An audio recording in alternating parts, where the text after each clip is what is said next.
The bear market is the highest leverage time to be building. Every line of code that you write may return 100x, 1000x once the cycle comes back in your favor.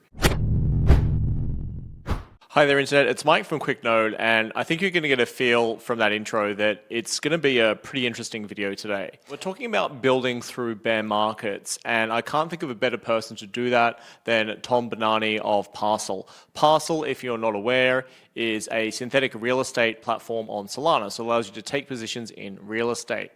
But more to the point, Parcl has been around for 5 years, and Tom's going to take us through that whole process of building that product from really when it didn't have product market fit through the late 2022 collapse of Solana when the market was absolutely ruined to where Parcl is now, which is a much, much healthier position. Really excited for you guys to watch this. I think it's a great interview. I've already recorded it, so I can say that. So yeah, let's get started. I'm here with Tom Bonanni, the founding engineer of Parcl, who are one of the oldest real-world asset companies on Solana. You guys started in, I think, November 2021, you were saying? I think they were doing it a little bit before that, but I was one of the very first engineers there. They brought me on specifically to do the front end. Now my role has expanded into back end, blockchain, smart contracts. I'm doing full stack, everything now. How did you get started in tech? My dad got me a computer when I was 4 years old. I was really into gaming as a kid and as a teenager as well. I got really into League of Legends. So, one thing led to another. I was writing RuneScape bots. I found an arbitrage, essentially, in the game. So normal RuneScape bots would be, I want to mine gold for 24 hours straight and just sell it. But I found something a little bit more creative. I would buy these runes from the rune shop. They were used to cast spells. I'd try to get them around like 3 to 3.5 gold pieces per rune. And then I'd go to the Grand Exchange, which runs the entire economy of RuneScape. It's like a global broker. And I would sell them at 4. It was essentially just an arbitrage on impatient players who needed the runes now and didn't want to walk to the rune shop. So as you would buy the runes from the rune shop, the supply drops, the price would go up. So I would have a cost tracker in the bot to ensure that I was getting below a certain average price, right? So I would guarantee profits. These bots were insane. They would run 24 hours, but I had them on like 8 to 10 hour randomized sleep cycles for ban evasion. Every movement had math.random. At peak capacity when we were running like 13 of these things at once, we were profiting like 100 mil a week or something like that. It was crazy. In gold. Yes, it was like $1 per mil at the time. But really it could have been optimized. And how did you pay for hosting here? The bot that I was using at the time had a forum. One of the users on that forum was selling Canadian server space, and he was taking payment in Bitcoin. This was 2017, right? I just graduated college. I could have expanded it further, but the bots ended up getting reported, and I realized it's probably not worth it. It was like a fun programming exercise, but it was ultimately just a side project. You had some other interesting situations of adversarial programming. Yes, so my internship, they assigned me with breaking into an old PHP app, which was meant to secure schools and hospitals and other large buildings for like active shooter scenarios. It was written in 2001, and it was 2015 at the time. I knew that there were vulnerabilities, but there was no proof. They were like, just set him up with the login screen and see if he can break in. And I think it was really a stroke of luck, but I was able to execute a successful SQL injection on my second day. When I brought the exploit payload to the lead engineer, Paul, he looked at me and he was pissed. He looked at me dead in the eye and he said, okay, now fix it. And that started a realization in my mind of like, okay, breaking software is actually kind of easy, but building it and securing it is incredibly difficult. It takes a lot more effort to build something than it does to break it. And that was a shift in my mentality and set the foundation for a builder's mentality. I submitted a patch, and when it went live, I felt great. I was like, oh wow, I found a problem, I proved it, and I fixed it. A circuit completed in my mind where I was like, okay, that's what I want to do with my life. So the original programmer of that software, Steve Casey, he heard through the grapevine that I had hacked it. He reached out to me and asked me if I wanted to work at his startup. I said, yeah, absolutely. And we built this company, AirAllow, which was like a Bluetooth locking IoT company. And that's when I got my first taste of 0 to 1. We started with a blank file and turned it into a product that is now on the market. That 0 to 1 moment was when I realized, okay, I have to work at a startup. I love this. This is what I want to do. This is clearly my path. And eventually that culminated to this point where I wanted my own startup, which was called Afito. I teamed up with some co-founders from Rutgers, and we started building essentially Zillow for college students. Specifically, we would aggregate rental listings, and we used reasonable geolocation radiuses around each individual school to show relevant listings. There were some competitors in the market, but they were all dated sites. UX wasn't fantastic. Listings were outdated. So we went out and created like a modern UX. We built it with Next.js. We had listings all over the country. I think we had like 90,000 listings or something. We saw a good amount of traffic as well. I think that Afito was the first app I worked on where we crossed 1 million users. And I was really excited about that. That was like, okay, I actually built something useful. And it was majority students. Yep. So students found us on Google because that's where students are. And they would reach out to landlords, saw all the contacts, and students loved us. There was an issue with that business on the landlord side, kind of hard to get landlords to pay for this listing when we already gave it to them for free. Once someone has something for free, they anchor to that. Yep. And it's hard to be like, well, why do I need to pay now? That's a kind of a blunder in terms of the business and the pricing. It's really weird. You can price something incredibly low and increase the price, but if it goes from free to I need to pay now, that's a hurdle in people's minds. Feels like a betrayal. Even if it's less than a coffee, it's very strange. Yeah, it's just a psychological thing. So obviously, there's more to business than building. We built it, they came, still didn't work out, right? Yep. So fortunately, no bad blood between the co-founders of that project. We just kind of dispersed and said, you know what, we gave it a good try. We had a good outcome. We definitely helped people, but the business model didn't really work out, and I think we took this thing as far as we can take it. That was where we ended up. So that was my first dive into real estate data. You know, it was a good project. Yeah, I had fun building that. What happened next? So as that project was being sunset, I got a new job at this pharmaceutical marketing agency working on serverless technology. I had been in front-end world for so long at that point. I wanted to get back into writing web server. I was hearing about serverless and Lambda on AWS, and I was like, let me get experience. Your other like thread I'm seeing here is really early Next.js user, really early user of serverless. New technology is my thing. Yeah. Right. I always want to be on the edge of whatever's coming out. Like right now, I'm a big advocate for AI-assisted coding. Not necessarily vibe coding. I think you should still understand what you're writing, but not using Opus 4.5 or Codex right now seems crazy to me. The same way that not using Next.js back in 2018 seemed crazy, but then it took some years for people to really get on board with that. So yeah, always trying new technology. Technology is not only my profession, but my hobby as well. So I make a lot of time for it. That job was great because I did get to learn all the new techniques with back-end engineering, right? But it was missing the passion. I missed being at a startup, and I think it was like March 2020. Ethereum hit like $90. It was really crazy. I was thinking back to 2017. I'm like, wasn't that like 1,600? But it's still going, right? And people are still building, and that's really interesting. I thought this whole thing went away, but no. That's also when I first discovered Uniswap. As soon as I saw the UI UX, I was like, okay, this is going to be huge. This is going to be a viral product. This is going to change things. So I better learn all about it. Right? And then I started my education on DeFi in general because I realized, I haven't thought about Ethereum since 2017. What did I miss? I knew about smart contracts.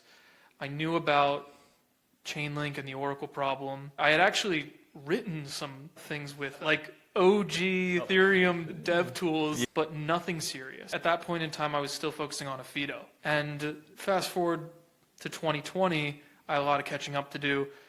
learning how Uniswap actually works, what's this X, Y equals K thing, Yeah. right? Learning about compound. I think Aave was just getting its footing as well. So learning about like on-chain lending and all of the cool things that come along with that, like flash loans, right? Learning, oh, there's exploits as well. I was starting to dive deep into DeFi at that point, and it became a passion. And at that point in time, I knew, okay, yes, this serverless stuff is cool, but I've learned it now. Once I learned something, I'm quickly bored by it and I want to move on to the next thing. And that next thing was DeFi, which was a whole lot deeper. So I had a lot to chew on and it became a passion. Then I realized, okay, I have to work in this space. It's not even a question. I just have to. And somehow Parcl came across my desk. I think a recruiter actually sent me the pitch deck. And I read through it and I'm like, wow, this combines my old experience with real estate data and my newfound passion for DeFi and the understanding of markets. The reason why I was so passionate about DeFi and the reason why I was like obsessively learning about it is because I had the connection point of, oh, I can do the same thing that I was doing but make real money. Make serious real money. That was the moment where it clicked and I was like, oh, that's why I have to do this. This is 100% my path. It combines all of my interests and my expertise, and I'm a perfect candidate to work on this project. And I remember I called up the recruiter and I said, I don't think you realize this is a perfect match. And he was like, okay, like I'll hit up the team. And it didn't take long. I think I was hired later that week. Amazing. And it just so happened that everything worked out perfect. It was luck. Circumstances just aligned. For people who are unfamiliar with Parcl, do you want to tell us really how Parcl has evolved over time? November 2021, RWA wasn't really an idea yet. I think some people were throwing the term around, but it wasn't widespread. Tokenization was the narrative. In my mind, that was driven by Chainlink. I remember they had a pitch deck or a marketing slide that they were showing at their SmartCon event where it was like, oh, like quadrillions of assets need to be tokenized. And the sentiment is still true today. I don't know if real estate needs to be tokenized, and I'll get into that, but that was the sentiment that was driving the industry. Everything must be tokenized. We started with tokenization. We took the idea of the AMM from Uniswap, took the idea of the CDP from Compound, and basically we had an ecosystem where you would deposit USDC and you'd be able to mint the token under collateralized vault. You can then take that token and provide liquidity. You could sell it on the market because we had the Uniswap model bolted on, right? What we found was that this model had a very difficult time maintaining its peg to the index price. So we would publish a price at $200 a square foot for New York or something, and the market price would just slide so far down on that curve, right? The price would just not make any more sense. And it wasn't really clear that by depositing money into these vaults that you were short, or borrowing is a short position. It's not intuitive. So V1 did not pan out the way that we wanted it to. We ultimately decided to close it down because it wasn't a great user experience. V2 is where we made great progress in the UX. We had leverage on both sides, long and short, and we had a funding rate, and the funding rate would help balance the markets. Every single market had an isolated liquidity pool, so risk was limited, and ultimately on paper, this should have worked, right? This is a good model. FTX collapsed right as we were in the middle of developing V2. Solana crashes, right? And we still have to wake up every day and build. That was a major test of conviction. That was hard. And there were no users left. It was a ghost town. Volumes were gone. Don't know when exactly Solana hit $9, but I remember it hit close to $9 at some point. We were in total bear market territory. And this was not just any bear market. This was catastrophic, reputation tarnished bear market. For V2, when we launched it, I have a distinct memory. We were all looking at like a live analytics dashboard for V2, and we were just like, hoping that volume would come in.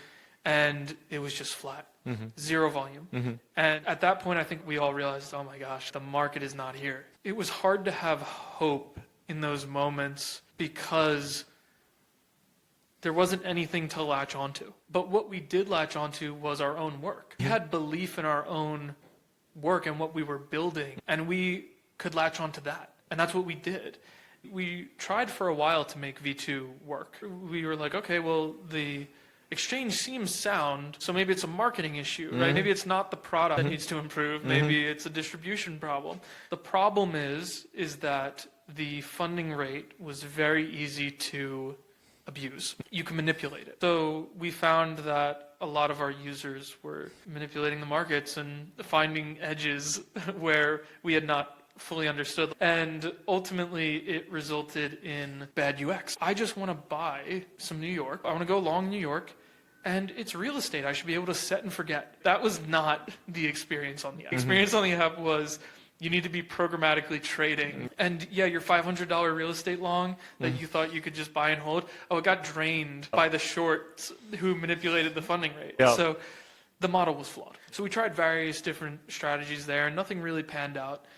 And that's when we decided, okay, let's do a V3. For the V3, we modeled from another protocol, Synthetics V3. And this introduced the concept of a dynamic funding rate based on a funding velocity. So the velocity would adjust in real time based on the skew. If we're skewed long for a really long time, that funding rate is going to become progressively more costly. So the longer you stay in the majority, the more costly it becomes. This is the Synthetics V3 idea. And we also added skew impact so that certain trades couldn't just move entire markets. We made it so that more capital could enter the system. These were very good adjustments. In V2, there were isolated pools. In V3, we moved to a unified pool. So one pool backs every market, and we found that to work the best. We released V3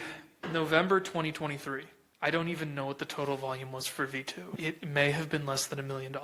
So this was a critical moment for not only me, but our team. And it was a test of our conviction. That was a crazy lesson because V3 ended up doing over 5 billion in volume.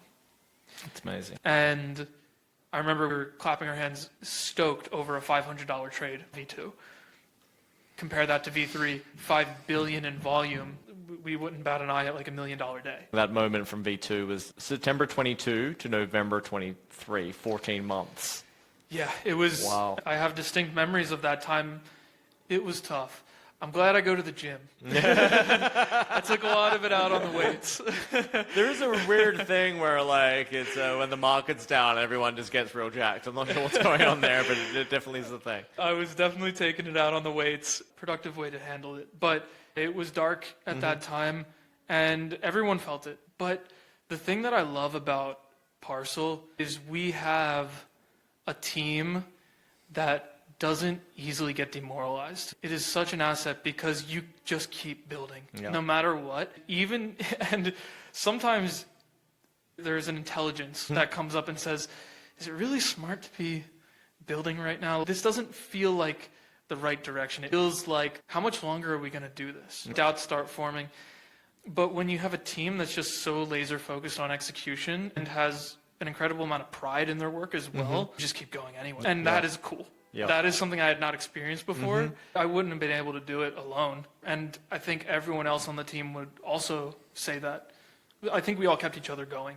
For a product as successful as Parcl, I think it's really valuable, particularly right now when maybe sentiment's a little bit down. I'll say this, the bear market is the highest leverage time to be building. It's also technically a high leverage time to be investing, but when you're building, it's even more so. Because you don't have to have conviction in someone else. You have to have conviction in yourself and your team. Every line of code that you write may return 100x, 1000x once the cycle comes back to your favor, right? If and when. My realization was, okay, don't get demoralized in a bear market. Okay, the market's not in your favor this month or this year. That's a great time to be building because competition is low, prices are low. Bull markets are noisy for builders. When the bull market's on, it's all bug reports. It's all guys should have designed it like this. It's all criticism, yeah. and it's fine. I don't let the criticism bother me. I don't think. A lot more speculation as well. Yeah. Whereas in the bear market, nobody cares, and it's peaceful, and you almost get more clarity because there's not all these competing voices. There's just what you're building, and there's something beautiful about that. So I actually love bear markets as a builder because that's when I feel like I do my best work and get the best payoff for that work. Excellent. I think that's a perfect way to end this conversation. Thank you very much, Tom. All right. Thank you. Cheers.